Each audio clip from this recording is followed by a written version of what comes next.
you might have read, and you mentioned it as well, that the next generation, what we're calling Generation Z, is actually the most stressed and anxious and depressed. A lot of research and studies show that. So do you have anything targeted for the next generation? Because as they grow up almost or become from teenagers or students to adults, is there something specific that you think you're doing for that whole generation as it comes forward?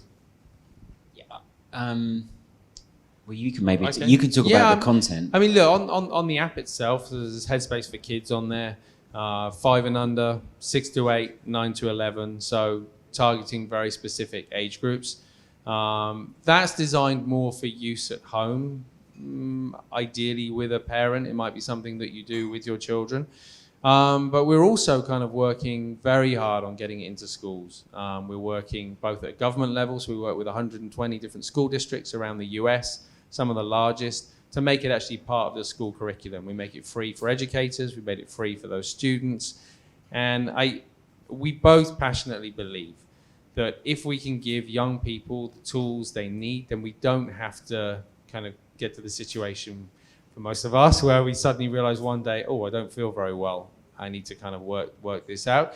I do think a big part of it is going to be not just how the sort of intervention tools like mindfulness can be used, but it's also going to be how as a society we approach social media, different kind of platforms. I think, again, it's so early on.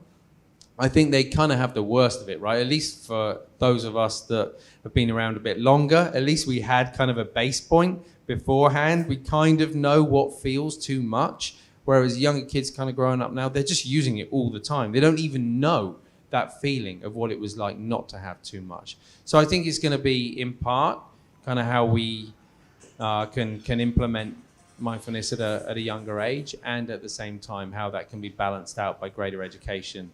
Again, but how do we have a better relationship with our phones? And the only thing I would add is I don't think we can get to prevention unless we solve that problem. So if you think about improving the health and happiness of the world, I think it's too hard a problem to solve, just the numbers of it, if you just only deal with adults, because I think there's too much baggage that gets kind of collected through the years. And it plays out. Like, we were, teaching Andy was teaching kids in a school in Rajasthan, and kids just get it. They don't go, what's the science? Why should I do it? Is it religious? They've got none of that. They just say, oh, I feel nice. That's basically as deep as it goes. They do it and they get the benefit.